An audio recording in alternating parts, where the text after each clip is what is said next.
Compatir signifie souffrir avec.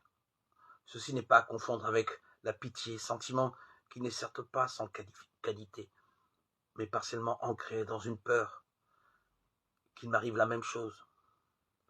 D'une certaine façon, la pitié ne laisse à distance de l'autre, quoiqu'elle m'incite parfois à l'aider.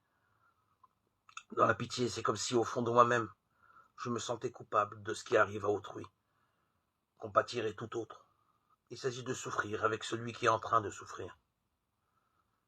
Si le mal qui engendre la souffrance n'est pas recherché, il n'est à l'inverse pas digne d'un homme de fuir devant la souffrance, d'opter pour l'aveuglement à son égard. Combien sommes-nous à fermer les yeux devant la souffrance de tant d'êtres humains affligés des maux les plus divers? Nous ne pouvons bien sûr pas faire quelque chose pour chacun d'eux, et ce n'est d'ailleurs pas cela que requiert la compassion. En revanche, refuser de compatir, par peur ou par idéologie, revient à s'éloigner de sa propre qualité ou dignité humaine.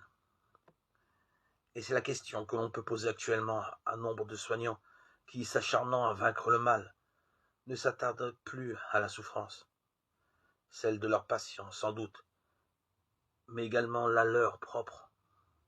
Cette souffrance de participation si profondément humaine et qui s'appelle compassion.